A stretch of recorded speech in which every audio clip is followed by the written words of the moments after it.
আমি গিয়ে সায়ন ভাইকে ডেকে আনি। এ কথা বলে সাম্যকে কোল থেকে নামতে বললেই শুদ্ধ বলল, প্রয়োজন নেই, সময় হলে ঠিকই চলে আসবে।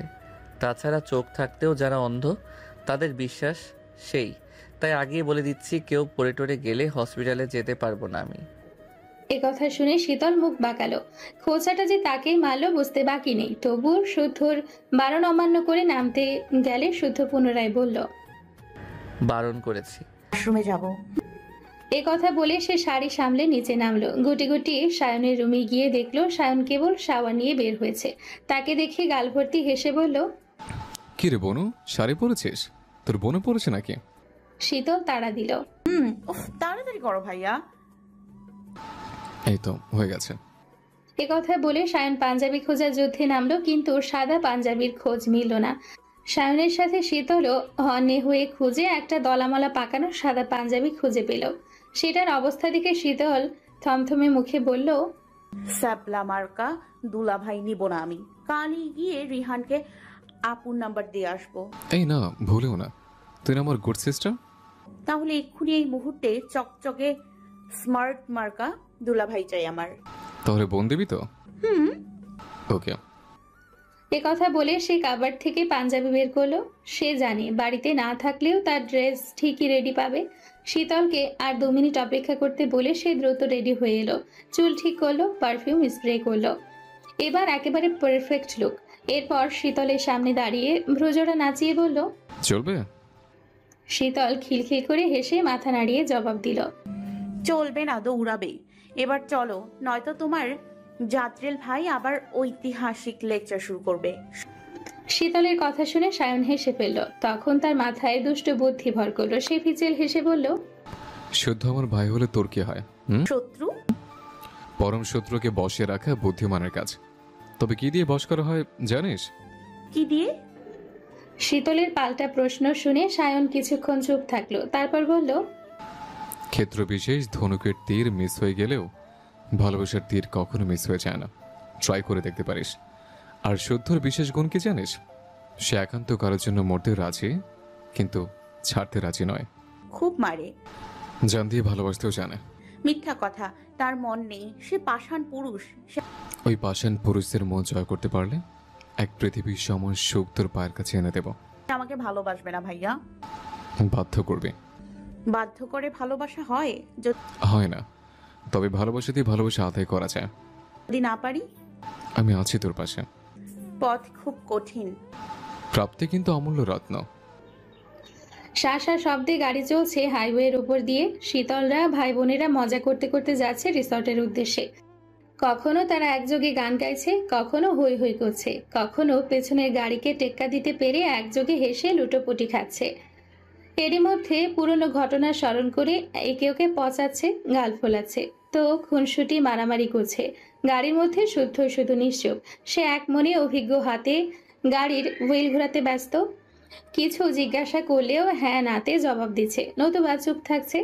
যার স্বভাব তার। শুদ্ধর পাশের সিটে শীতল বসেছে। পেছনের সিটে সাম্য, সৃজন, সায়ন, শখ আর স্বর্ণ।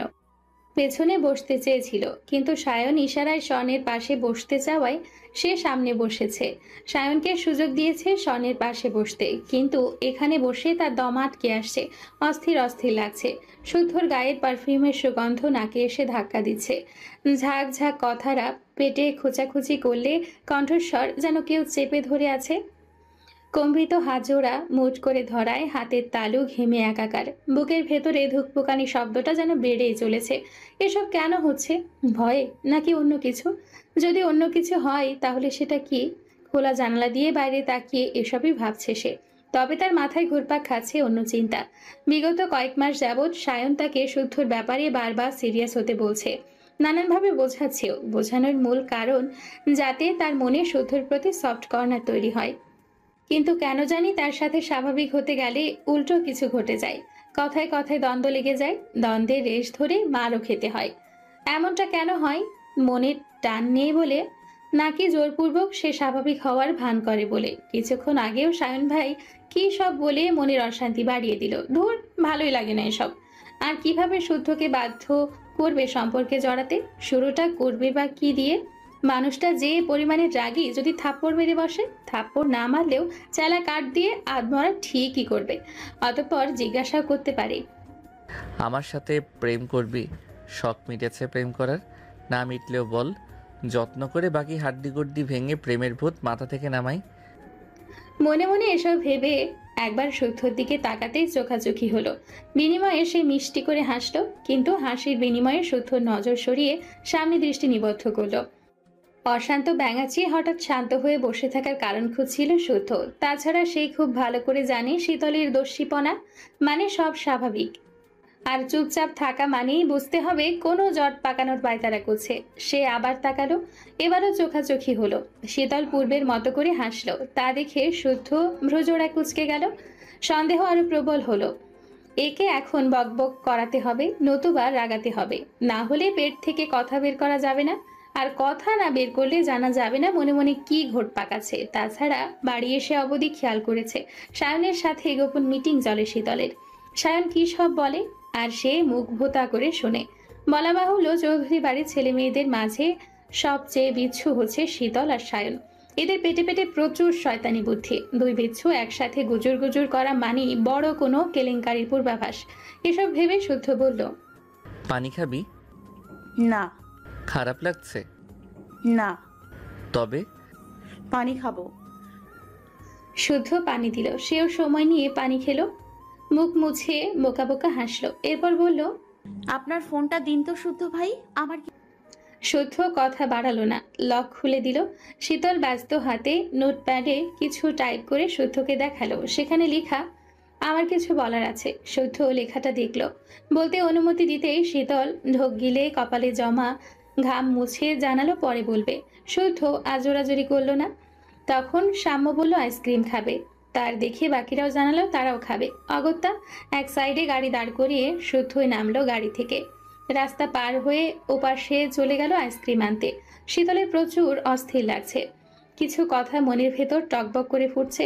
কি মনে করে গাড়ি থেকে নামলো সে, তার দেখে সায়নও নামলো। শীতলের চিন্তিত মুখ দেখে মুখ টিপে হাসলো, তারপর ফিসফিস করে বলল, নার্ভাস? হুম। আজ মনের কথা বলতেই হবে। আমি পারবো না ভাইয়া, তাছাড়া পৃথিবীতে কি ছেলের অভাব বলো? পৃথিবীতে ছেলের অভাব না, তবে একজন নিঃস্বার্থ জীবন সঙ্গী পাওয়া খুব টাফ। শুদ্ধ তোর জন্য বেস্ট অপশন। ভাইয়া বাদ দাও না প্লিজ। তোর ভালোর জন্য বলছে বোন। শখ আর তুই কেউ আমার কাছে কম না, দুজনে আমার জান বাচ্চা। আমি যা করেছে জেনে বুঝে করছে। বাইরের পৃথিবী সম্পর্কে তোর ধারণা নেই, তুই ভাবতেও পারবি না এই পৃথিবীতে ভালোবাসার নামে কত কি ঘটছে প্রতিনিয়ত।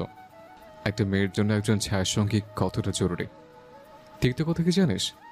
মেয়েরা যদি লয়াল জীবনসঙ্গী পায় তবে সে ইহ জীবনে জান্নাতের সুখ পায়, আর যদি জীবনসঙ্গী অমানুষ হয় তাহলে দুনিয়াতে নরক যন্ত্রণা অনুভব করে।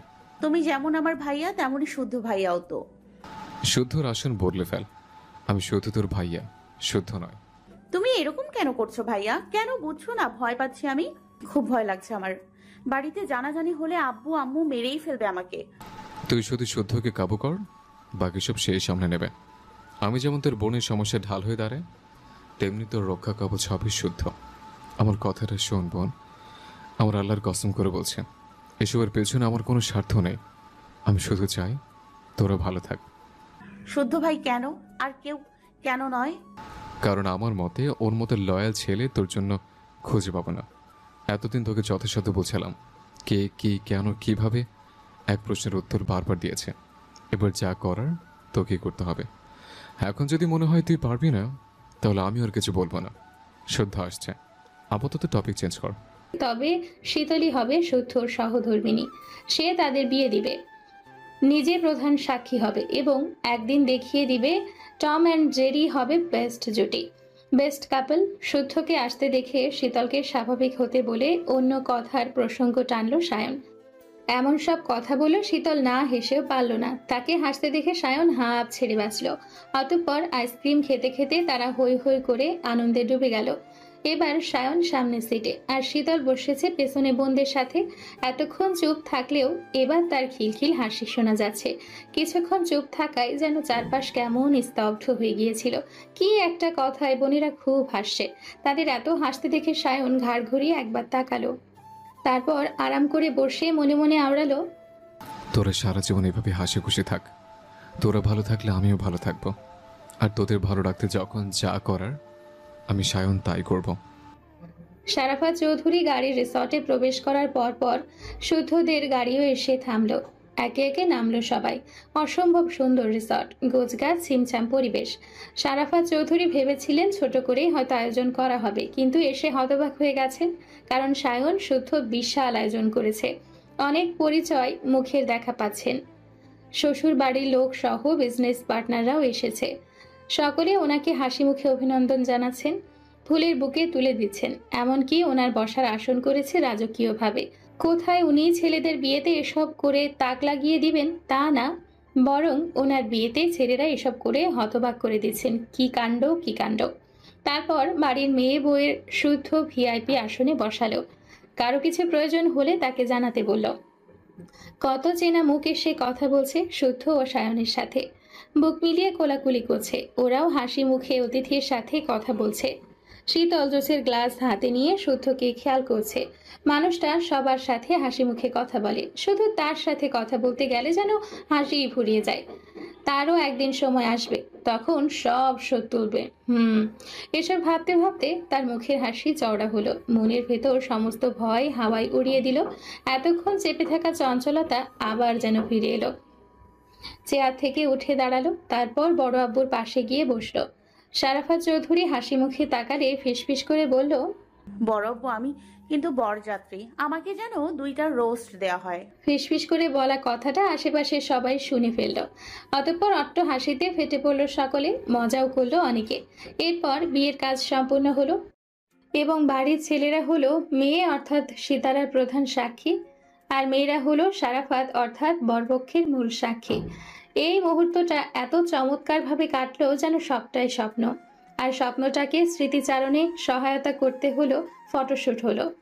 ফটোশ্যুট করতে গিয়ে ঘটলো আরো অনেক মজার মজার কাহিনী। হাসতে হাসতে কাহিল হলো সবাই।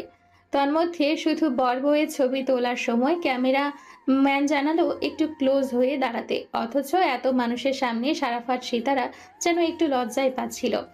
পাশাপাশি দাঁড়ালেও ফাঁক থেকে যাচ্ছিল। বারবার বলার পরও একই অবস্থা। তখন শুদ্ধ মুখ খুলল, বাবা, ক্যামেরাম্যান বোধহয় ক্লোজ হতে বলছে। আমার জানা মতে ক্লোজ মানে দূরত্ব মিটানো বা ঘনিষ্ঠ। সর্বসম্মুখে এ কথা বলায় শারাফাত চৌধুরী অপ্রস্তুত হাসলেন, কাশলেন। এদিক ওদিক তাকিয়ে স্ত্রীর সাথে আরেকটু ক্লোজ হতে যাবেন, তখন সায়ন বলল, প্রাচীনকালে বিয়ে করেছ, বাসর সেরেছ, আমাদের পৃথিবীতে আনতে সাহায্য করেছ। এখন আমরা নতুন প্রজন্ম আনার পায়তারা করছে, অথচ আজ দেখে তোমার লজ্জা পুরোপুরি ভাঙেনি। এই দিনও দেখতে হলো। আম্মু, তুমি অন্তত কিছু বলো। দেখো, তোমার স্বামী লজ্জা পাচ্ছে। সায়নের কথা শুনে পুনরায় হাসির রোল পড়ল। হাসতে হাসতে সকলে নাজেহাল অবস্থা। শারাফাত চৌধুরী কটমট করে তাকিয়ে ছবি তুললেন। বাবার চাহনি দেখে সায়ন ইনোসেন্ট লুক নিয়ে তাকিয়ে হাসলো।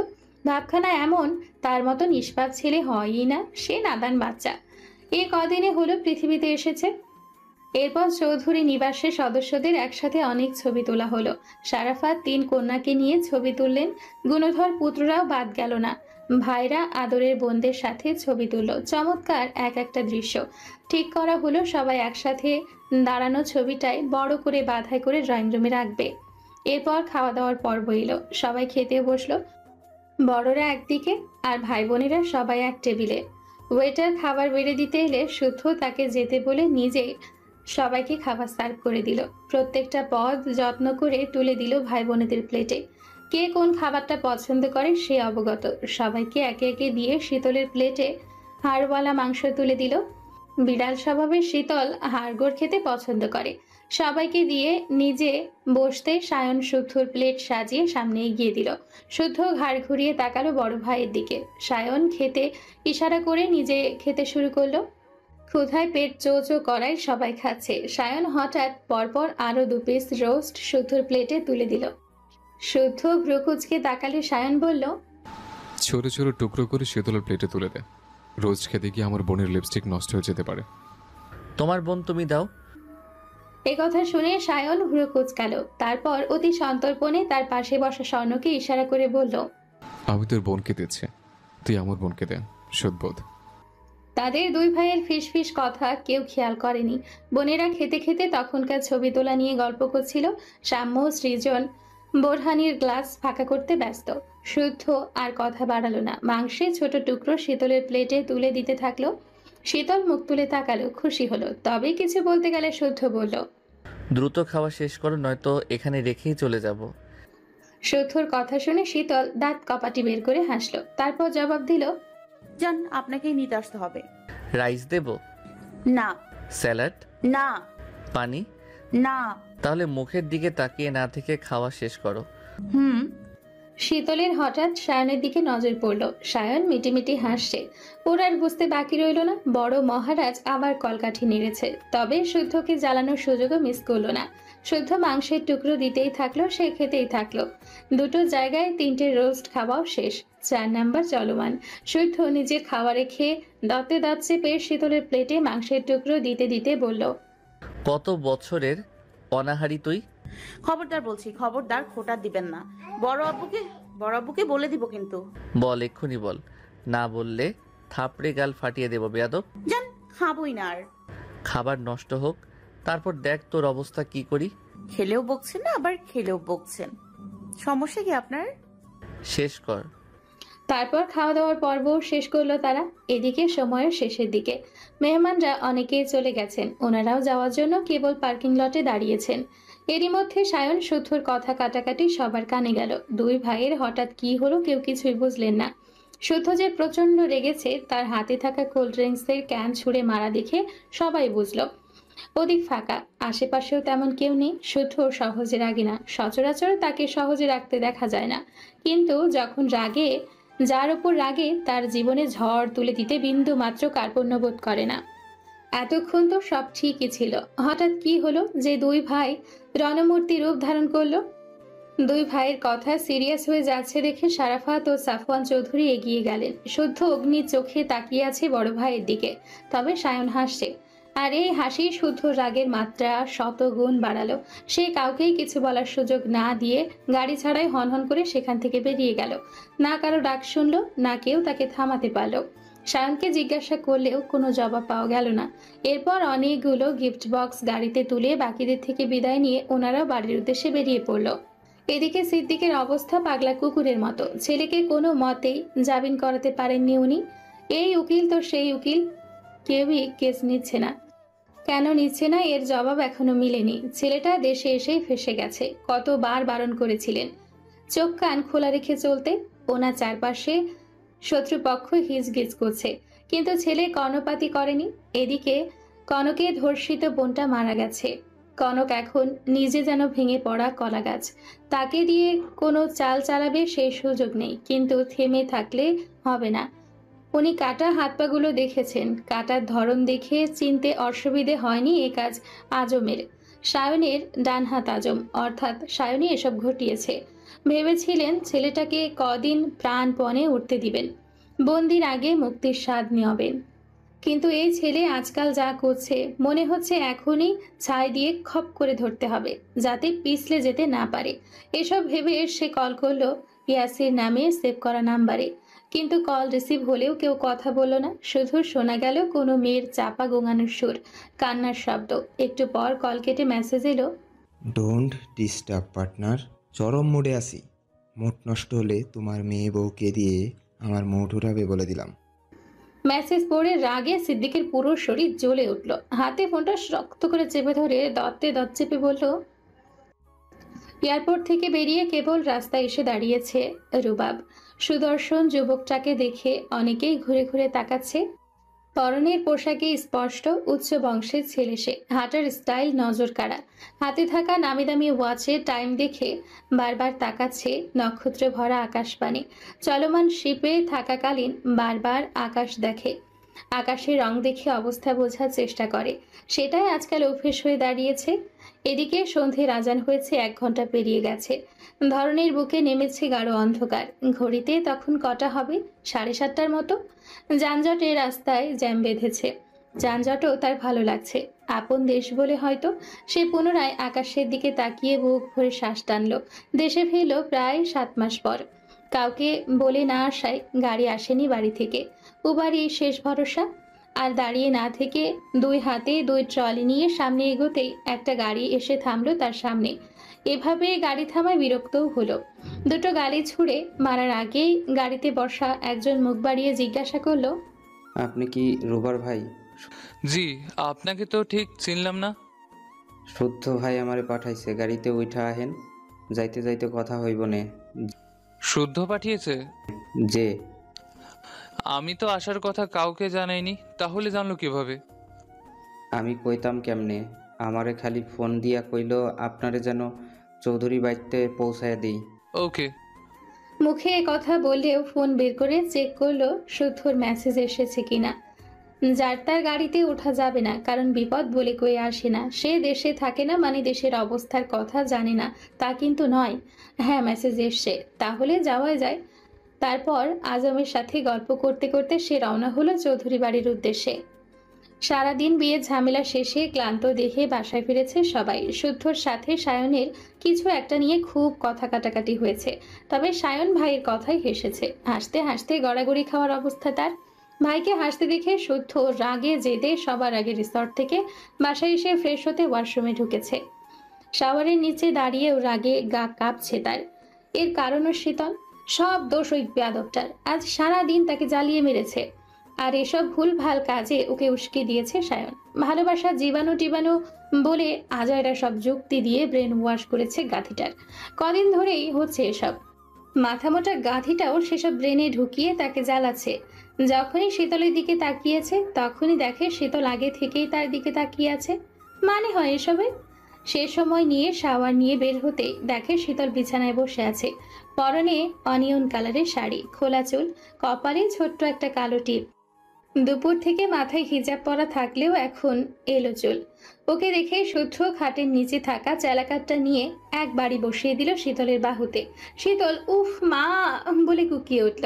অন্য সময় হলে হাউমাউ করে কেঁদে উঠত, কিন্তু এখন কাঁদা তো দূর, বসা থেকে উঠে দাঁড়িয়ে তারই পায়ের ওপর পা উঠিয়ে দাঁড়িয়েছে। চোখে ভয়ের লেশ মাত্র নেই। শীতলের পাগলামি দেখে স্থির হয়ে দাঁড়িয়ে আছে শুদ্ধ। কেবল শাওয়ার নিয়েছে, তারপরেও দরদরিয়ে ঘামছে সে। কানের পাশ দিয়ে গড়িয়ে যাচ্ছে সরু চিকন ঘাম। তার পায়ের পাতার উপর দাঁড়ানো শীতলকে বড্ড বেশি অচেনা লাগছে। চোখে অন্য রকম চাহনি, ঠোঁটে যেন সর্বনাশা কিছুর ইঙ্গিত। তবে সে কিছুতে এসবে প্রশ্রয় দিবে না। তাই শীতলকে সজোরে ধাক্কা দেওয়ার আগেই শীতল শুদ্ধর কাঁধ শক্ত করে আঁকড়ে ধরল। অতঃপর কিছু বুঝে ওঠার আগেই শুদ্ধর কানের 2 ইঞ্চি নিচে নরম মাংসে চুমু এঁকে বসল। হঠাৎই নরম উষ্ঠ ছোঁয়ায় কেঁপে উঠল শুদ্ধর সর্বাঙ্গ। চোখে মুখে স্তম্ভিত ভাব। কেবলই কি ঘটল তা বুঝে ওঠার আগে শীতল ফিসফিস করে বলল, শুদ্ধ ভাই, আপনার নামে যদি 2-1 কলঙ্ক মাখি আপনি কি রাগ করবেন? শুদ্ধ হতবাক, হতবম্ব চোখে চাহনি, ঘাড়ের কাজটা ঘিরঘির করছে। কি হয়ে গেল? কি ঘটালো এই মেয়ে? তার ধারণা আছে সে কি করছে, আর কিসের আবদার করছে? তার নামের কলঙ্ক মাখার? কলঙ্কের মানে বুঝে সে? আবদার করে কলঙ্ক মাখা যায়, তাও আবার তার নামের কলঙ্ক? সে কিয়তকাল কোনো কথাই বলল না, বলা বাহুল্য বলতে পারল না। শুধু নিশ্চল হয়ে শীতলের কাজল চোখের দিকে তাকিয়ে রইল। চোখের বর্ষে অঘটন ঘটিয়ে এখন মৃদুভাবে কাঁপছে শীতল, এবং কাঁপনের মাত্রা বাড়ছে। চোখে চোখ রাখতে পারছে না, ঘামছে। বুঝতে বাকি নেই সায়নের ফাঁদে পা দিয়েছে শীতল। সায়নের কথায় তার রাগ ভাঙানোতে এই কাজটা করেছে। মোট কথা দুটোতে মিলে তাকে গেমের গুটি বানাচ্ছে, কিন্তু সে সেটা হতে দিবে না। আজ অবধি নিজের বানানো গেমে অন্যকে গুটি বানাতে অভ্যস্ত সে। হঠাৎ গুটি হবে কিভাবে তাও জেনে শুনে? হাস্যকর। এদিকে অভিজ্ঞ খেলোয়াড়ের অভ্যাস কি ছাড়া যায়? মোটেও না। তাই সে ঠান্ডা চাহনি নিক্ষেপ করে হাড় হিম করা কণ্ঠে বলল, সত্যি ভালোবাসিস আমাকে? কতটা? অনেকটা। বিয়ে করবি? শীতল নিশ্চুপ। শুদ্ধ ঠান্ডা চাহনি দেখে ঠকঠক করে কাঁদছে। চোখের পানি আপনা আপনি গড়াতে শুরু করেছে। তাকে কাঁপতে দেখে শুদ্ধ পুনরায় বলল, প্রেম চাস নাকি প্রেমিক? দুটোই। হুম, যে কোনো একটা অপশন। প্রেমিক। সামলাতে পারবি? পারবো। বাড়ির সবার সামনে দাঁড়িয়ে এখন যা বললি বলতে পারবি? তোর বড় আব্বুর থেকে আমাকে চেয়ে নিতে পারবি? কি হলো বল? এক বুক সাহস নিয়ে উচ্চকণ্ঠে বলতে পারবি তুই আমার বউ হবি? কি রে, পারবি না? কথা বল। এখন চুপ কেন? সৎ সাহস নেই? কি রে, উত্তর দে। এখনই সব ভালোবাসা উবে গেল? সর যা, তোরা কেউ আমার চোখের সামনে আসবি না।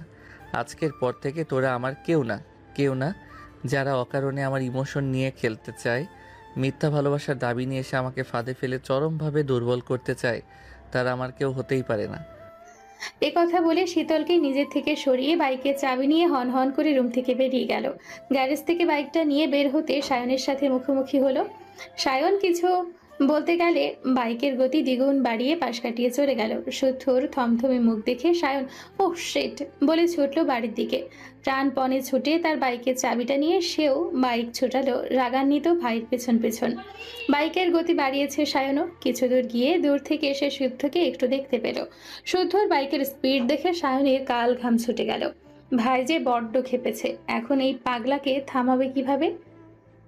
কিভাবে কি করবে সে? তার মাথাও কাজ করা বন্ধ করে দিল। অজানা এক ভয়ে বুক কাঁপতে লাগলো। এই ছেলের বাইকের যা গতি, না থামালে নির্ঘাত সে অ্যাক্সিডেন্ট করবে। আপাতত আর কিছু ভেবে পেল না সে, তাই বিপরীত পথ হলো, কিন্তু তাতেও কাজ হলো না। তবে আগে পিছে চলতে থাকলো দুই ভাইয়ের দুটো বাইক। সায়ন যখন একটু নাগাল পেল তখন চেঁচিয়ে বলল, শুদ্ধ, শুদ্ধ, দাঁড়া। বাইক থামা ভাই, আমার কথাটা অন্তত শোন। শীতলকে ভালোবাসতে হবে না, জীবনে বলবো না ওকে ভালোবাসার কথা। যা বলেছি তার জন্য আমি সরি। ভুলে যা সব। শীতলকেও বারণ করে দেব, সেও তোকে আর কখনো চালাবে না, ভালোবাসার দাবি নিয়ে তোর সামনে আসবে না। এবার একটু শান্ত হ, স্পিড কমা ভাই। এই ভাই, আমার কথা শোন না ইয়ার, প্লিজ প্লিজ থামা। সামনে হাইওয়ে, স্পিড কমা কুত্তার বাচ্চা। এই এই ভাই, অ্যাক্সিডেন্ট হয়ে যাবে, পায়ে পড়ি। এবার থাম, থাম না শুদ্ধ। কুত্তার বাচ্চা, বাইক থামা। হাই, এই ভাই, অ্যাক্সিডেন্ট হয়ে যাবে। সায়নের ব্যাকুল কণ্ঠস্বরে শুদ্ধর মন গড়ল না, শুনেও শুনল না ভাইয়ের আর্তনাদ। শুধু চোয়াল শক্ত করে তীক্ষ্ণ দৃষ্টিতে সামনে তাকিয়ে রইল। তার মস্তিষ্কে তখনও এলোমেলোভাবে ঘুরপাক খাচ্ছে কিছুক্ষণ আগের ঘটনা। চোখের পাতায় জলজল করে ভাসছে কারোর কান্না ভেজা চোখ। কানে বাজছে কম্পিত স্বরে বলা, শুদ্ধ ভাই, আপনার নামে কলঙ্ক মাখতে চাই। এদিকে সায়ন তখনও অনুরোধ করেই যাচ্ছিল, বারবার বলছিল বাইক থামাতে, বসে কথা বলতে। শুদ্ধ নিজেও অনুভব করলো তার শরীর অবশ হয়ে আসছে, হাত কাঁপছে, কাপা হাতে ব্রেক ধরে রাখা মুশকিল। তখন তার বাইক হাইওয়ে পেরিয়েছে। এরপর এলো নির্জন এক রাস্তা। এরপর ছুটে চলেছে ব্রিজের ওপর দিয়ে। ব্রিজের নিচে নদীর পানি অশান্তভাবে বয়ে চলেছে, বইছে অবাধ্য বাতাস। মাথার উপরে নক্ষত্র ভরা আকাশ। ব্রিজের ওপর দু ভাইয়ের বাইক তীব্র গতিতে ছুটে চলেছে, কেউ থামছে না, কারো থামার ইচ্ছেও নেই বোধ হয়। তখন একটি মাল ভর্তি ট্রাক দ্রুত গতিতে ছুটে এলো। তাদের দেখে বারবার হর্ন বাজাচ্ছে ট্রাক ড্রাইভার। ট্রাক দেখে সায়নের গলা শুকিয়ে কাঠ, এত বাতাসে কপালে সরু ঘাম। শুকনো গলায় সায়ন তখনও প্রাণপণে চেঁচাচ্ছে, ট্রাক আসছে ভাই, স্পিড কমা, আল্লাহর দোহাই লাগে কথা শোন। শুদ্ধ কি শুনলো কিনা বোঝা গেল না, তবে তাকে অবাক করে দিয়ে ব্রেক থেকে দুই হাত সরিয়ে ব্যাপারটা খেয়াল করে সায়ন চিৎকার করে বলল, আমার কসম, পাগলামি করবি না শুদ্ধ। তোর কারণে আমার মায়ের এক ফোঁটা চোখের পানি যদি পড়ে, তোকে মাফ করবো না, কখনো না। কথা শোনা মাত্র শুদ্ধর কি হলো কে জানে। সে আচমকা ব্রেক কষল। একটুর জন্য ট্রাকের সাথে বাইকের ধাক্কা লাগেনি। ট্রাকওয়ালা খেকিয়ে বাংলা গালি দিতে দিতে চলে গেল। শুদ্ধ তখনও দু চোখ বন্ধ করে অনড় হয়ে বসে আছে। শান্ত দ্রুত বাইক থামিয়ে নেমে পড়ল। বাইক স্ট্যান্ড করার সময় হুঁশে নেই। বাইক আছড়ে পড়ল মাটিতে। সেসব পরোয়া না করে দিক বেদিক ভুলে গিয়ে এলো শুদ্ধর কাছে। শুদ্ধ শার্টের কলার ধরে বাইক থেকে নামে সজোরে ঘুষি বসিয়ে দিল নাক বরাবর। দ্বিতীয় ঘুষি বসানোর আগে খপ করে ধরে ফেলল শুদ্ধ। হঠাৎই গায়ে হাত তোলায় সেও রাগান্বিত দৃষ্টিতে তাকিয়ে রইল বড় ভাইয়ের দিকে। তীব্র রাগে সেও ফুঁসছে। তখন সায়ন শুদ্ধর বুকে সজোরে ধাক্কা দিতে শুদ্ধ দুপা পিছিয়ে গেল। সায়ন এক ধাপ এগিয়ে আরেক ধাক্কা মেরে চেঁচিয়ে পড়ল, কুত্তার বাচ্চা, ভাবো না আমার সাথে, ভাব। তোমার ভাবকে চোখার টাইম নেই আমার। কখন থেকে ডাকছে? হ্যাঁ, কতবার ডাকলাম, কথা কানে যায় না? বড় হয়ে গেছো, খুব বড়। এতই বড় হয়েছে, বড় ভাইয়ের কথা শোনার মোড আসে না তোমার? তাহলে শুনে রাখো, তোমার বালমার্কা মোড়ের মাকে দফা রফা করার ক্ষমতা আমি রাখি। ভাষা ঠিক করো। কিসের ভাষা ঠিক করবো? করবো না, মারবি মার, আয়। শুদ্ধ চোখ বন্ধ করে রাগ সংবরণ করার চেষ্টা করছে। রাগে মাথা থেকে পা অবধি জ্বলছে। সায়ন যদিও তাকে মেরে টুকরো টুকরো করে ফেলে, তবুও সে ভাইয়ের গায়ে হাত ওঠাতে পারবে না, কখনো না। তাকে চুপ দেখে সায়ন পুনরায় চেঁচিয়ে বলল, সামান্য ব্যাপারে তো সিনক্রেট করার কি আছে? কেমন হয়েছে যা তো রাগ দেখাতে হবে? মানুষ চাচাতো বোনকে ভালোবাসে না? আমি বাসিনি? আমি মরে গেছে নাকি আমার দেহ পচে গেছে? তোমার কাছে সামান্য হলেও আমার কাছে তা নয়। তাহলে তোর কাছে কি বল, কি সমস্যা তোর? শীতল তোর যোগ্য না? কোন দিক থেকে কম সে? পেশার ভিত্তিতেও কম মেয়ে তো দেখিস না। আমার বোন কি ওইরকম? আজকালকার যুগে ওর মতো সরল নরম কাদামাটি আর ভাবি ভালো জিনিস জুটাতে চাচ্ছে, গায়ে লাগছে না? না তোমার বোন বিশ্ব সুন্দরী হোক, রূপে গুণে অনন্য হোক, তাতে আমার যায় আসে না। যেই মেয়ে সর্বসম্মুখে আমাকে চাইতে পারবে না, সেই মেয়ে আমার না হোক। সে ছোট মানুষ, তোমার মতো বালপাকনা বুদ্ধি নিয়ে ঘুরি না, এটা বুঝো না? আগে সময় দিয়ে দেখতি, তারপর না হয় যা সিদ্ধান্ত নেওয়ার নীতি। ছোট, অবুঝ, সরল বলে এতদিন ছাড় দিয়েছি, কিন্তু তোমরা আজ যা করেছো যথেষ্ট করেছো। এবার থামো, নয়তো আমাকে বাড়ি ছাড়তে হবে। ভাইয়ের কথা শুনে সায়ন থমকে গেল, হতবাক তাকিয়ে রইল ভাইয়ের কঠিন মুখের দিকে। দু ভাইয়ের চোখ লাল বর্ণ, দুজনেই হাত মুষ্টিবদ্ধ করে চোখে চোখ রেখে কথা বলছে। দুজনেরই জেদি ও কঠিন কণ্ঠস্বর। শুদ্ধ কথায় সায়ন কিছুক্ষণ নীরব থেকে বলল, সত্যি কি শীতলের প্রতি তোর কোনো ফিলিংস নেই? যদি না থাকে তাহলে তাকে এত প্রশ্রয় কেন দিস? এত বকিস মারিস, তবু মেয়েটা তোর কাছে যায় কেন? চায় কারণ তুই শাসনের সাথে প্রশ্রয় দিস। তোর রুমের পার্স আমি ভাই হয়ে জানি না কেন, ফোনের লক আমাকে দিস না কেন? তোর পছন্দের পারফিউম ভেঙে চুলে শেষ করার পরও তুই নীরব কেন? তোর রুমে অন্য কারো ঢোকার পারমিশন নেই, তাহলে শীতল ইচ্ছে মতো ঢোকে কেন? ঢুকতে দিস কেন? জবাব দে। শীতলকে কিডন্যাপ করার পর এত উন্মাদ হয়েছিলি কেন? সামান্য জ্বর এলে বকতে বকতে সবার আগে তুই ডাক্তারের কাছে ছুটিস কেন? কেন তুই ব্যতীত অন্য কেউ তাকে বকলে কড়া ভাষা অপমান করতে ছাড়িস না? এসবের উত্তর দিতে পারবি? বুকে হাত রেখে বলতে পারবি তুই শখ স্বর্ণের মতো শীতলকেও একই নজরে দেখিস? বল, মুখে একটাবার হ্যাঁ বল। তাহলে আমিও কথা দিচ্ছি, আর কখন এই ব্যাপারে কথা বলবো না, আর না শীতলকে তোর চোখের সামনে থাকতে দেব। তবে কি ধরে নেব নীরবতাই সম্মতির লক্ষণ? শুদ্ধর কাছে জবাব নেই, সে নিশ্চুপ। বলা বাহুল্য, সে ছোট থেকেই নিজ মর্জিতে চলা ছেলে। আজ অবধি তার উপর কেউ কখনো কারো সিদ্ধান্ত চাপিয়ে দিতে পারেনি। অভদ্র কিংবা অন্য কিছুর অজুহাতে সেও কারো সিদ্ধান্ত মুখ বুজে মেনে নেয়নি। যদি নিত তাহলে আজ সায়েন্টিস্ট নয়, মেরিনার পেশায় কর্মরত থাকতে হতো। দিনের পর দিন থাকতে হতো শিপে। পরিবার স্বজন ছাড়াই সময় কাটত সমুদ্রের শান্ত অশান্ত পানির ওপর।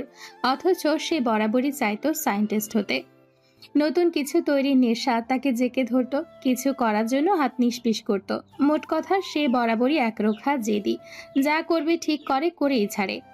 এবং যা আমার সেটা কেবল আমারই, এই নীতিতে বিশ্বাসী ছিল, এখনো আছে।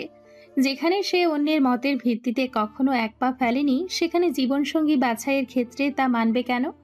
আর কাকে মানার কথা আসছে? ওই বেয়াদব অবাধ্য গাধীটাকে, যে ভালোবাসার মানেই বোঝে না, শাসন বোঝে না, চোখের নিগুড় চাহনি বোঝে না, শাসনের আড়ালে আগলে রাখা বোঝে না, যার নিজের অনুভূতি সম্পর্কে সামান্য জ্ঞানটুকু নেই, তাকে চাইবে?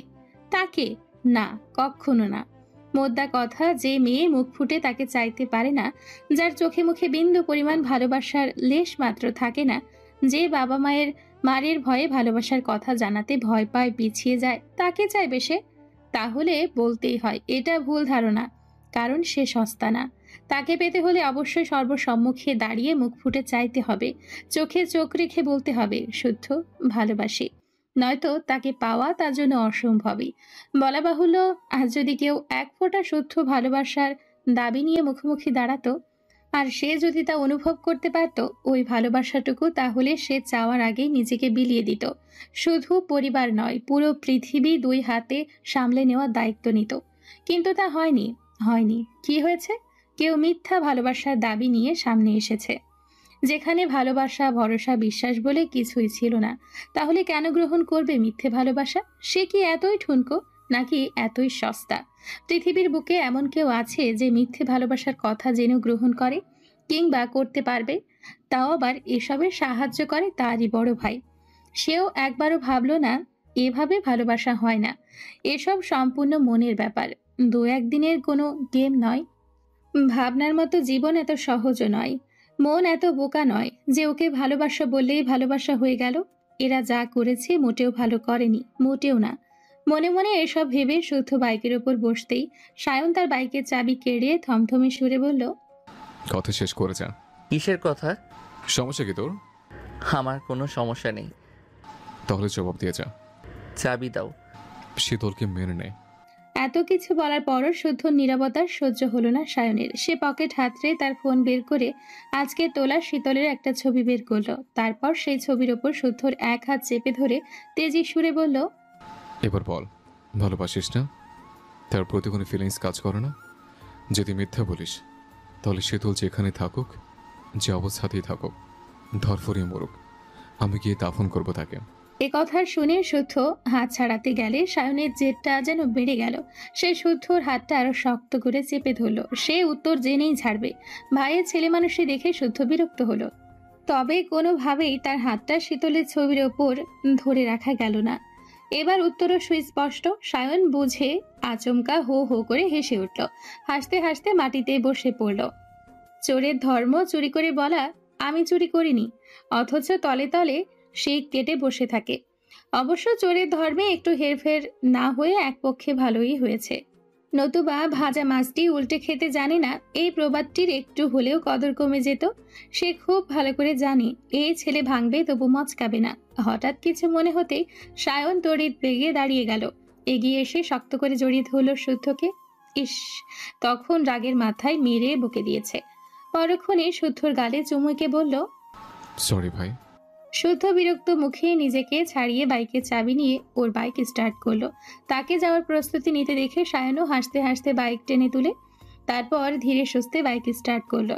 দুজনেই স্বাভাবিক গতিতে যাচ্ছে। তখন সায়ন বলল, বাড়ি চল। কাজ আছে, তুমি যাও। দেরি হবে? যেখানে যাচ্ছিস যা, প্রথম সেহরি যেন বাড়িতে হয়। শুদ্ধ জবাব দিল না। অনেকটা পথ দুই ভাই একসাথে এসে হাইওয়ে থেকে ভিন্ন পথ ধরল। কিছু কথা, কিছু প্রশ্ন অপ্রকাশিত থেকেও প্রকাশ হয়ে গেল আজ। তবে একটা কথা না বললেই নয়, মাঝে মাঝে নীরবতা রাগ বাড়ায়, রাগে বাড়ে অভিমান, অভিমানে বাড়ে দূরত্ব। শুদ্ধ জানি না আজকের পর থেকে শীতলের সাথে ঠিক কতটা স্বাভাবিক হতে পারবে, আর শীতলই বা সেটা কিভাবে নিবে। তবে যেটাই হোক, এর শেষও দেখে ছাড়বে। বড় মামি, ছোট মামি, মেজো মামি, শখ, স্বর্ণ, ছুটকি, কই রে সবাই? ট্রলি হাতে দরজা দিয়ে ঢুকতে ঢুকতে সমানে চেঁচাচ্ছে রুবাব। ড্রয়িং রুমে কেউ নেই দেখে তার কণ্ঠস্বর সমানে বাড়ছে। সারাদিনের ধকল কাটিয়ে সবাই ফ্রেশ হয়ে বিশ্রাম করছিল। আজ রাতে প্রথম সেহেরি, আগামীকাল প্রথম রোজা। বাড়ির সবাই রোজা থাকবে, ছোট বড় সবার পছন্দের দিকটাও খেয়াল রাখতে হবে। বাচ্চাগুলো ঘুম থেকে উঠে ঝাল তরকারি খেতে পারে না, তারা খাবে দুধ ভাত। একে একে সেসব কিছুরই জোগাড় করতে হবে। তাই 3 গিন্নি বিশ্রাম নিয়ে একটু পরে নিচে নামলেন। কিন্তু খুব পরিচিত কারো হাক ডাক শুনে একে একে সকলে ছুটে এলেন। সাম্য কোত্থেকে দৌড়ে এসে রুবাবের গলা ধরে ঝুলে পড়ল। সৃজন পিঠের উপর উঠে বসলো। গলার টান খেয়ে রুবাব ও মাগো বাঁচাও বাঁচাও করে চেঁচাচ্ছে। সিরাত এসে বাদর দুটোকে কোনো মতে সরালো। রুবাব কাশতে কাশতে অভিযোগ ছুড়ল, চৌধুরীর এক একটা ছানাপোনা এক এক রকমের বজ্জাত, পেছন পাকা সবকটা। ছোট দুটোকে দেখছি, বড় দুটো কই? শালারা কল ধরছে না। এ কথা বলে সিরাতকে দেখে গাল ভর্তি হেসে বলল, আরে শাশুড়ি মাঝে কেমন আছো বলো? সিরাত হেসে রুবাবের মাথা ভর্তি কোকড়া চুলগুলো এলোমেলো করে দিল। বলা বাহুল্য এটা ওনার বহু পুরনো অভ্যেস। উনি যখনই রুবাবের চুল এলোমেলো করে দিতেন, রুবাব গাল ফুলিয়ে সোজা অভিযোগ জানাতো শাওন চৌধুরীর কাছে। আদরের সুরে শাওন চৌধুরীর গলা জড়িয়ে ধরে বলতো, মেজো মামা, ও মেজো মামা, মামি আমার চুল নষ্ট করে দিচ্ছে। আমি কিন্তু খুব রেগে যাচ্ছি। বড় হলে তোমার মেয়েকে নিয়ে পালাবো, দোষ দেবে না কিন্তু। ছোট্ট রুবাবের কথা শুনে সবাই হেসে লুটোপুটি খেত। শতরূপা ছোট্ট রুবাবের গালে চুমুইকে বলতেন, পালানোর ভাড়া আমি দেব বাপ, তুই শুধু বড় হ আর দোয়া কর যেন ভুল করে হলেও তোর না হওয়া বউ পৃথিবীতে ল্যান্ড করে। মায়ের কথা শুনে ফোকলা দাঁত বের করে সে কি হাসি রুবাবের, আনন্দ যেন ধরে না। এরপর থেকে যখনই সিরাত চুল এলোমেলো করে দিত তখনই দাঁত বের করে হেসে বলতো, ও মেজো মামি, আমার চুল এলোমেলো করার অপরাধে তোমাকে একদিন আমার শাশুড়ি বানাবোই বানাবো। রুবাব যতবার এ কথা বলতো সিরাত ততবারই শব্দ করে বলতেন, আমিন। কিন্তু বছর ঘুরে যেদিন সাম্য সৃজন হলো সেদিন রুবাবের সে কি রাগ, কারণ তার বউ পৃথিবীতে ল্যান্ড করেনি, বউয়ের জায়গায় দুটো বাদর এসছে। বলতে গেলে এই পাজি দুটোই তার প্ল্যান বরবাদ করে দিয়েছে। এতদিন পর রুবাবকে দেখে সিরাত চুল এলোমেলো করে দিয়ে বলল, এতদিন পর মনে পড়লো, তা কেমন আছিস বাপ? আমি তো বিন্দাস আছি, তোমরা কেমন আছো বলো? আমরাও ভালো আছি। তারা কথা বলতে সিতারা এসে দাঁড়াতেই রুবাব ওনাকে দেখা মাত্র ছুটে গিয়ে জড়িয়ে ধরলো, গালে গালে লাগিয়ে চমৎকার করে বলল, বড় মামি, আমার ভাগের আচার আছে তো, নাকি শীতকালে একাই সবটা ঝেড়েছে? ভাগে কম পেলে ওর কান ছিঁড়ে ফেলবো বলে দিলাম। আছে বাপ, অনেক আচার আছে। এবার বল দেখি, এত শুকিয়ে গেছিস কেন? খাওয়া দাওয়া করিস না? এবার কিন্তু সহজে ছাড়ছি না তোকে, মনে রাখিস। উপর মহল সেসব শুনবে না মামি, টাইম মতো ঠিকই জয়েন করতে হবে। দরকার নাই ওই সব সাই পাশের চাকরি, ছেড়ে দে ওই চাকরি। পানিতে ভেসে বেড়ানোর চাকরি করতে হবে না, দরকার হলে 2 মামার অফিসে বসবি। হ্যাঁ হ্যাঁ, তা বলতে হবে। তা ছোট মামি কই? ফোন কলে মামার সাথে প্রেম করছে নাকি? তখন সিমিন তার পেছন থেকে কান টেনে ধরে বললেন, না রে পাজি ছেলে, প্রেম করছি না। আমার সাথে প্রেম করার সময় নেই তোর মামার। বলো কি? তাহলে স্বামীকে টেনে বেড়ানোর কি দরকার? ডাস্টবিনে ফেলে দাও, আমি তোমাকে নিউ ব্র্যান্ডের স্বামী এনে দেবো। এ কথা শুনে সিমিন হাতের চাপ বাড়াতে রুবাব মুচড়ামুচড়ি করে কান ছাড়ালো। শখ স্বর্ণ এলে তাদের সাথেও কথা হলো, গল্প হলো, মজার সব গল্পে হাসাহাসিও হলো। কথায় কথায় এক গাদা নাস্তার সামনে রাখা মাত্রই রুবাব খেতে শুরু করলো। তখন শীষ বাজাতে বাজাতে বাইকের চাবিটা কায়দা করে আঙ্গুলের ডগায় ঘোরাতে ঘোরাতে সায়ন এলো। রুবাব তাকে দেখে দ্রুত উঠে কোলাকুলি করে বলল, বড় ভাই ভালো আছেন? রাজকার্য সেরে ফিরলেন বুঝি? বিয়ে শাদী কি করবেন না? আর কত কচি সেজে থাকবেন? এ কথা শোনা মাত্র সায়ন ওর কানে কানে কিছু একটা বলতে এসে ছিটকে সরে গেল, নাক মুখ কুচকে বলল, ছি, তুমি একটা অশ্লীল। সায়ন রুবাবের কাজ জড়িয়ে ধরে একই সোফায় বসলো। 3 গিন্নি তখন রান্নাঘরে। ডাইনিং টেবিলে শখ স্বর্ণ সাম্য সৃজন রুবাবের আনা পিৎজা ভাগাভাগি করতে বসেছে। এদিকে আর কেউ নেই দেখে সায়ন রুবাবকে বলল, ভাই সম্মান নিবা? সম্মান? রুবাব কলার ঝাঁকিয়ে ভাব মেরে বলল, অবশ্যই নেব। আমার বোন নিবা অথবা আমাকে সম্মান দিবা না তা তো হবে না। কে বলেছে তোমাকে সম্মান দেব না? এসো সম্মান নাও। তার সম্মান কোথায় নিবা? সামনে নাকি পেছনে? তার ঠিকঠাক লোড নিতে পারবা তো? বড় মামি, সায়ন ভাইয়াকে দ্রুত বিয়ে দাও, এর বিয়ে দেওয়া ফরজ হয়ে গেছে। এ কথা শুনে সীতারা পেঁয়াজ কাটতে কাটতে জবাব দিলেন, ও একবার নিজের মুখে বিয়ের কথা বলুক, 2 দিনের মধ্যেই ওকে বিয়ে করাবো আমি। সীতারার কথা শুনে সায়ন ঠোঁট কামড়ে হেসে স্বর্ণের দিকে তাকালো। স্বর্ণ কিছু অনুভব করতে তাকাতেই চোখাচোখি হয়ে গেল দুজনের। সায়ন চোখ ইশারা করে ওপরে যাওয়ার কথা বললে স্বর্ণ যেন শুনেও শুনল না, ঠায় সেভাবেই বসে রইল। অগত্যা সায়ন চুলে ব্যাকব্রাশ করতে করতে সিঁড়ি দিয়ে ওপরে উঠতে উঠতে গান ধরল, কইতে আমার শরম লাগে, প্রেম আগুনে বইরা ছাই, সানডে মন্ডে ক্লোজ করে দিতে একজন মানুষ নাই। ও ভাই রে ভাই। বড় ভাইয়ের গান শুনে শখ মুখ টিপে হাসতে হাসতে বেচারে একসময় বিষম খেলো, তবুও তার হাসি থামছে না। তাকে এভাবে হাসতে দেখে সাম্য সৃজন একে অপরের মুখ চাওয়াচাওয়ি করলো, কিন্তু কিছু বুঝতে না পেরে অগত্যা খাওয়াতেই মন দিল। সবার সাথে টুকটাক কথা হলেও এখন অবধি শীতলের সাথে দেখা হয়নি রুবাবের, যেটা অতি আশ্চর্যের ব্যাপারও বটে। সে বাড়িতে নেই, নাকি তার উপস্থিতি এখনো বুঝতে পারেনি। তবে যাই হোক, তার জন্য দেখা করাটা ফরজ। তাই সে শীতলের খোঁজ নিয়ে নিজেই গেল দেখা করতে। গিয়ে দেখে শীতল রুমে নেই। রাত তখন 10:30। এত রাতে মেয়েটা গেল কোথায়? সে চিন্তিত হয়ে কপালে ভাঁজ ফেলে বের হতে সায়নের মুখোমুখি হলো। সায়নকে কথাটা জানাতেই সায়ন শুদ্ধ রুমের দরজায় হাত রেখে দেখে দরজা ভিজিয়ে রাখা। দরজা খোলা রাখার তো কথা না। কৌতূহল বশত দরজার সামান্য খুলে উকি মারতে দেখে আলুথালু বেশে শীতল বসে আছে, পরনে এখনো শাড়ি, কেঁদে কেটে একাকার অবস্থা, চোখ ফুলে লাল হয়ে আছে। মেঝেতে বসে হাঁটুতে মুখ গুজে থাকায় সে এখনো দেখেনি, তবে একটু পরে রুমে কার উপস্থিতি বুঝে চোখ তুলে তাকাতেই দেখে রুবাব সায়ন দাঁড়িয়ে আছে।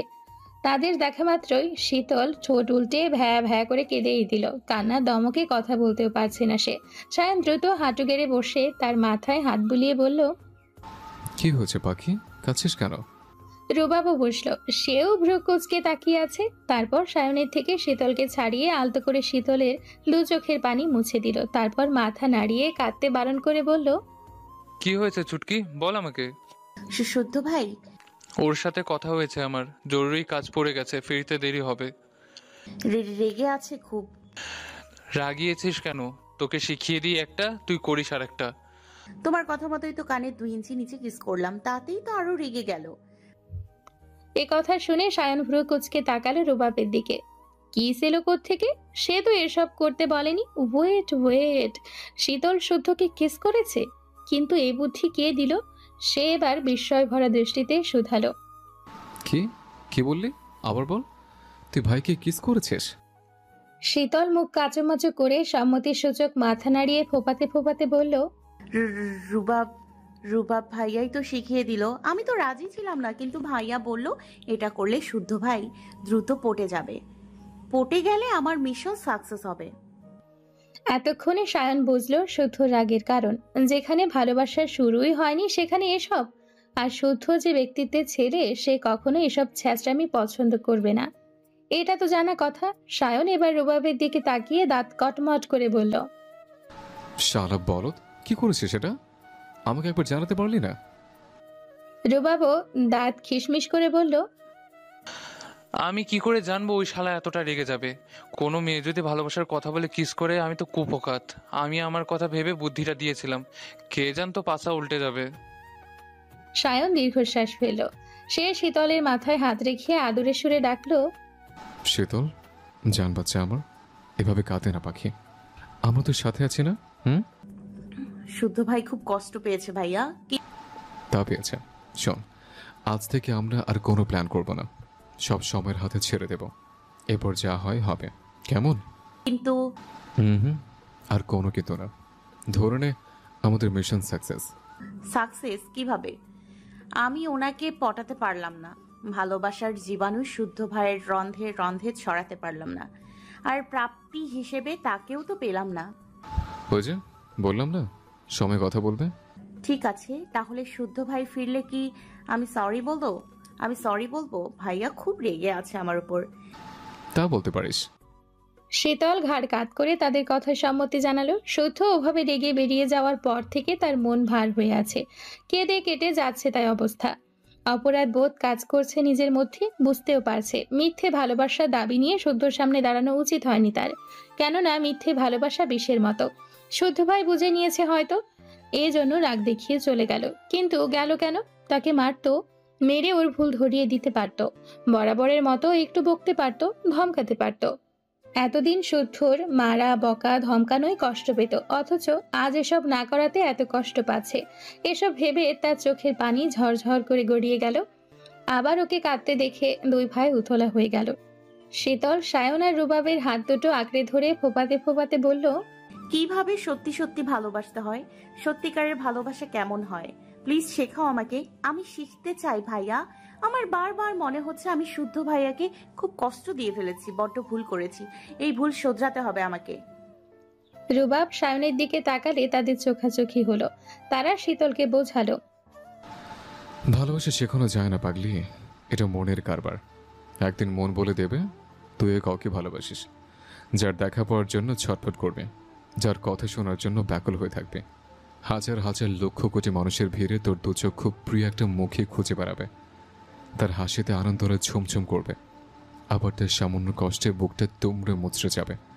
যাকে কোটি কোটি বার ভালোবাসি বললে বিতৃষ্ণা আসবে না, অরুচি হবে না, বিরক্ত লাগবে না। এটাই হচ্ছে ভালোবাসা। শীতল কথাগুলো মন দিয়ে শুনে ভাবতে লাগলো, তবে এখন ভাবার সময় দিল না দু ভাই। তাকে রুমে পাঠিয়ে ফ্রেশ হয়ে দ্রুত নিচে নামার তাগাদা দিল। তবে শীতল কথাগুলো মাথা থেকে সরাতে পারল না। ফ্রেশ হয়ে চুল মুছতে ভাবলো, সিঁড়ি বেয়ে নামতে নামতে ভাবলো, সবার সাথে এক টেবিলে বসে রাতের খাবার খেতে খেতেও ভাবলো সবাই আছে, শুদ্ধ নেই। রাত বাড়ছে, সেহরিতে আবার উঠতে হবে, তাই সকলে ঘুমাতে চলে গেল। তবে শীতলের চোখে ঘুমের রেশ মাত্র নেই। সে ভেজা চুল ছেড়ে দিয়ে অন্ধকার বেলকনিতে বসে আছে। কেন বসে আছে জানি না, তবে বসে থাকতে ভালো লাগছে। আচ্ছা, শুদ্ধ ভাই এখনো ফিরছে না কেন? এত রাত করে বাইরে থাকা কিসের? কি এমন জরুরি কাজ করছে যে এত রাত হচ্ছে? এসব ভাবতে ভাবতে বাইকের শব্দ পেল। মূল ফটক দিয়ে শুদ্ধ বাইক নিয়ে পার্কিং লটে গেল। সেখানে বাইক রেখে বাড়িতে প্রবেশ করলে কলিং বেল চাপতে হবে, তাতে সবার ঘুম ভেঙে যেতে পারে ভেবে সে দৌড়ে নিচে গেল। কলিং বেল চাপার আগে দরজা খুলে দিল। শুদ্ধ কেবল হাত বাড়িয়েছিল কলিং বেল চাপার জন্য। তার আগে দরজা খুলে শীতলকে দেখতে পেল। ফোলা ফোলা চোখে ঠোঁটে মিষ্টি হাসি এঁটে তার দিকে তাকিয়ে আছে শীতল। শুদ্ধ তার পাশ কাটিয়ে যেতে গেলে শীতল মিনমিন করে বলল, খাবার বাড়বো? শুদ্ধ হ্যাঁ না কিছু না বলে উপরে উঠতে গেলে শীতল পুনরায় বলল, মুরগির মাংস তরকারিটা খুবই মজা হয়েছে, গরম করে খাবার রুমে দিয়ে আসি।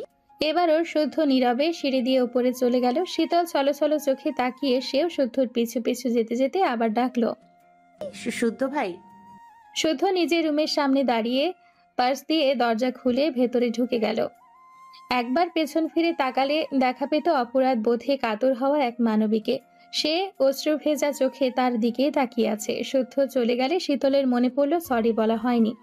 সে চোখজোড়া মুছে দরজায় পার্স ইন করতেই ইনকারেক্ট পার্স দেখালো। একবার দুইবার তিনবার করে একই পার্স দিলে বারবার ইনকারেক্ট পার্স দেখালো। অবাক হলো। চতুর্থবার পার্স দিতে দরজায় হাত লাগানো মাত্রই কারেন্টের শক লাগলো। শকে গোটা শরীর ঝাঁকুনি দিয়ে উঠল ওর। দ্রুত হাত সরিয়ে দুপা পিছিয়ে অবাক হয়ে দরজার দিকে তাকিয়ে রইল।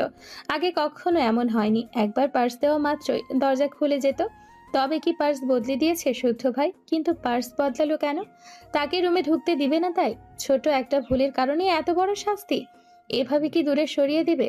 ওদিকে বন্ধ রুমের বিছানায় বসে ফোন হাতে নিয়ে বন্ধ দরজার দিকে তাকিয়ে আছে শুদ্ধ। হাতে থাকা ফোনে একের পর এক বার্তা আসতেই আসে।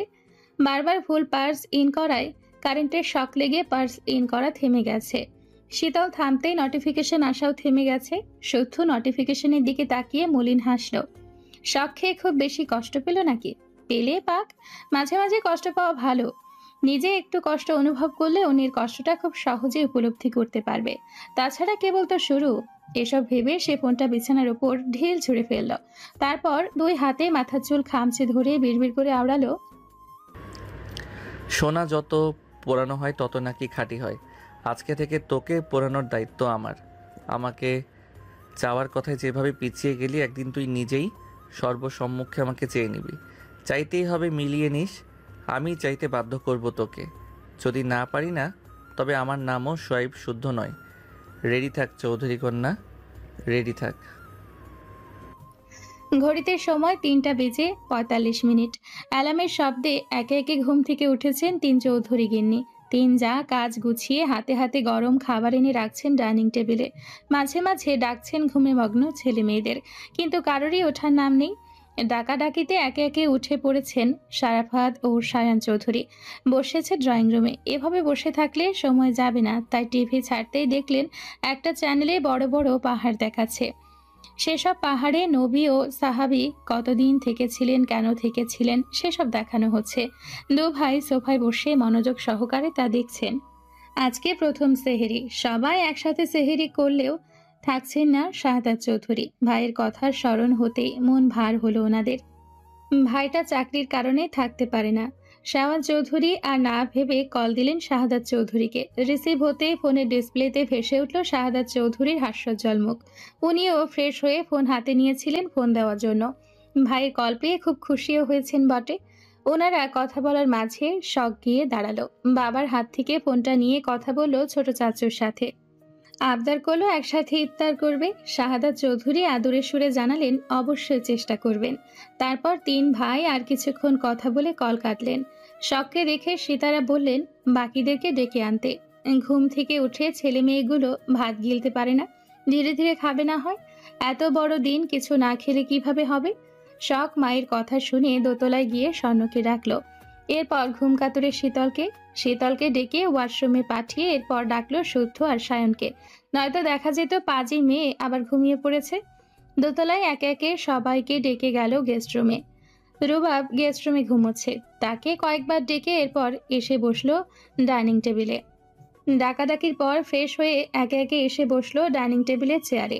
শীতল মুখ ভোতা করে দেখলো সবাই থাকলেও শুদ্ধ নেই। তাকে কি কেউ ডাকেনি? এখন না উঠলে খেতে পারবে না ধীরে সুস্থে।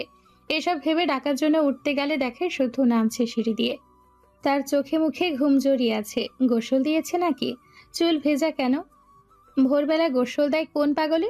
ল্যাবে কাজ করছিল বোধহয়। শীতল খুব মনোযোগ দিয়ে দেখলো পাষাণ মানুষটাকে। শুদ্ধ এসে বসলো সৃজনের পাশে, অথচ তার পাশের চেয়ারটাও ফাঁকা। একটু পরে সেই চেয়ারে এসে বসলো রুবাব। সে রুবাবকে দেখে মিষ্টি করে হাসতে গিয়ে হাসতে পারল না। আচ্ছা, সে কি শুদ্ধ ভাইয়ের বসার আশা করেছিল? কিন্তু কেন? উত্তর খুঁজে পেল না শীতল। তাই মন খারাপ করে প্লেট টেনে নিল নিজের দিকে। ততক্ষণে যে যার পছন্দের খাবার নিয়ে খেতে শুরু করেছে। সাম্য সৃজনের চোখে এখনো ঘুম, তারা এখনো ঢুলছে। অথচ গতকাল সবাইকে বলেছে তারা রোজা থাকবে, এবার সব রোজা করবে। গতবার ছোট ছিল তাই করতে পারেনি, এবার 30টা রোজাই করবে। তারাও দেখিয়ে দিবে তারা বড় হয়ে গেছে। ওদের কথা শুনে সবাই হেসেছিল। সারাফাত চৌধুরী খেতে হঠাৎ চোখ পড়ল শীতলের দিকে। শীতল মাথা নিচু করে চুপ করে বসে আছে। প্লেটে শুধু সাদা ভাত আর চিংড়ি মাছ। ঘুম থেকে উঠে আসায় চোখ মুখ ফুলে আছে। ঘুম থেকে উঠলে এভাবে চোখ ফোলার কথা। তাহলে কি মেয়েটা কেঁদেছে? হয়তো, কারণ শীতল বিশেষ বিশেষ দিনগুলোতে বাবাকে পাশে পাওয়ার আশা করে। যখন পায় না তখন খুব কাঁদে। আজও বোধহয় বাবার জন্য কেঁদেছে মেয়েটা। সিমিনের মুখটাও মলিন লাগছে। উনি দীর্ঘশ্বাস চেপে কিছু বলার আগে দেখলেন রুবাব সযত্নে শীতলের প্লেটে সলিড মাংসের পিস তুলে দিল। সায়ন খোসা ছাড়িয়ে চিংড়ি তুলে দিল। শখ পানির গ্লাস এগিয়ে দিল। স্বর্ণ সাম্য সৃজনে দুধ ভাত মেখে দিচ্ছে। শুদ্ধ মা চাচিদের বসে পড়ার তাগাদা দিচ্ছে। কি চমৎকার সেসব দৃশ্য। টুকটাক কথাবার্তা হচ্ছে, সবাই খাচ্ছে, যার যেটা লাগবে তুলে নিচ্ছে, তুলে দিচ্ছে। এরপরে যেন কিছু একটা মিসিং। কি সেটা? আচ্ছা, শীতল কথা বলছে না, হাসছে না, তার মাঝে চঞ্চলতাও দেখা যাচ্ছে না, কিন্তু কেন? শুদ্ধ আবার বকেছে নাকি মেয়েটাকে? মনে মনে এ কথা ভেবে উনি কপাল কুঁচকে তাকালেন শুদ্ধর দিকে। ছেলেটা আপন মনে খাচ্ছে, ছোট ছোট লোকমা তুলে খায় সে। খাওয়ার কায়দা দেখে বোঝা যায় পুরো জেন্টলম্যান। মুখভঙ্গি দেখে বোঝার উপায় নেই মনে কি চলছে। শুদ্ধর বা পাশে রুবাব আর রুবাবের পাশে সায়ন। বলা বাহুল্য চৌধুরী বাড়ির নজর কাড়া 3 সুদর্শন যুবক। আজকাল ছেলেদের বিয়ের প্রস্তাব আসে, আজও এসেছে। আজকের প্রস্তাব এমন ছিল যে যৌতুক হিসেবে চেকে মর্জি মতো যত সংখ্যা বসিয়ে নিতে পারবে। তবুও শুদ্ধকে নাতি জামাই করবেন সেই লোক। যৌতুকের কথা শুনে রাগ হলেও উনি নিজেকে সামলে নিয়েছিলেন। জানিয়েছেন ছেলে বিক্রি করবেন না, তবে ছেলের সাথে কথা বলে দেখবেন, ছেলের মত থাকলে ওনাকে জানাবেন। মূলত কথাটা বলেছিলেন এড়িয়ে যাবার জন্য। উনি খুব ভালো করে জানেন শুদ্ধর কানে এ কথা গেলে জবাবে এমন কিছু বলবে যে পাল্টা জবাব দিতে কথার খেয়ে হারিয়ে ফেলবেন। তবুও চুপ থাকলে হবে না, কিছু বলতে হবে। ছেলেগুলো বড় হয়েছে, বিয়ে শাদী দিতে হবে, বাড়িতে বউ আনতে হবে। অন্য বাড়ির ছেলেরা এসএসসি না দিতে বিয়ের জন্য লাফাতে শুরু করে, অথচ এদেরকে বিয়ের কথা বলতে বলতে গলা শুকিয়ে যায়। বয়স কি বসে থাকে? বাপ হতে হবে না? এসব ভেবে মনে মনে কথা গুছিয়ে নিলেন। তারপর গলা খাকারি দিলে সবাই বুঝলো উনি বিশেষ কিছু বলবেন, তাই তাকালো। তখন তিনি বললেন, সায়ন, শুদ্ধ, রুবাব 3 জনকেই বলেছি যথেষ্ট বড় হয়েছ। নিজেরাও যে যার যার মতো কিছু না কিছু করো। বয়স থেমে থাকে না, বিয়ে করতে হবে, বাড়িতে বউ আনতে হবে। আমার বিজনেস পার্টনারের মেয়ে খুব লক্ষ্মী, দেখে শুনতে মাশাআল্লাহ। এটুকু বলে থামলেন। কথার মাঝে কথা বলেনি কেউ, কারণ সবাই তার পরেরটুকু শুনতে চায়। উনি পরের কথাটুকু পেশ করলেন। আহনাফ ফিরলে শখের অনুষ্ঠান সেরে ফেলবো। এরপর সায়নের একে একে শুদ্ধ, রুবাব, তারপর স্বর্ণ। ভেবেছি সায়নের জন্য মেয়েটাকে দেখতে যাব। কোনো সমস্যা আছে তোমার? শেষ কথাটা সায়নকে উদ্দেশ্য করে বললেন তিনি। সায়ন এক মনে খেতে খেতে একবার চোখ তুলে বাবার দিকে তাকালো, তারপর বলল, সামনে নির্বাচন, তো বিয়ে বাদ। আমি আমার পার্টনারকে কথা দিয়েছি। ভালো করেছো, এবার নিচে করো, নয়তো শুদ্ধ কিংবা রুবারের ঘাড়ে ঝুলিয়ে দাও। সায়নের কথা শুনে রুবাব বিষম খেলো। কোনো মতে পানি দিয়ে মুখের খাবার গিলে দুঃখী দুঃখী স্বরে জবাব দিল, বিয়ে করতে আমার কোনো সমস্যা নেই বড় মামা, কিন্তু ঘাড়ের উপর বড় ভাই রেখে বিয়ে করলে লোকে কি বলবে? লোকে ভাববে না বড় ভাইয়ের কোনো সমস্যা আছে? ছোট ভাই হয়ে এটা অন্যায় হয়ে যাবে না? তার কথা শুনে সায়ন ভ্রু কুঁচকালো, তারপর খ্যাপাটে স্বরে জবাব দিল, কেউ কিছু বললে সে কেউটাকে আমার কাছে পাঠিয়ে দিবে। বেশি না, কয়েক মিনিটে বুঝিয়ে দেব সমস্যা আছে কিনা। সেই শালার এমন অবস্থা করব 1 সপ্তাহ হাঁটতে গেলে কুদ পারবে। শাওন চৌধুরী গলা খাকারি দিলেন, তবে ওনার ঠোঁটে মিটিমিটি হাসি। তবে ছেলের কথা শুনে সারাফা চৌধুরী বিরক্তিতে মুখ কুঁচকে নিলেন। উনি আজকাল ভীষণ বিরক্ত সায়নের প্রতি। ছেলেটা ভীষণ লাগাম ছাড়া কথাবার্তা বলে, ইদানিং একটু বেশিই বলে, যার দরুন বারংবার ওনাকে অস্বস্তিতে পড়তে হয়। আর ছোট ছোট ভাই বোনেদের সামনে এভাবে কেউ কথা বলে? এখন কি ভদ্রতা জ্ঞান নতুন করে শেখাতে হবে? সায়ন নিজেও যেন বুঝতে পারলো ব্যাপারটা, তাই দাঁত কপাটি বের করে পুনরায় বলল, না মানে পিটিয়ে পিঠের ছাল তুলে ফেলার কথা বলছি আর কি। ভাবো একবার, কত বড় সাহস আমাদের নিয়ে ভুলভাল ভাবে।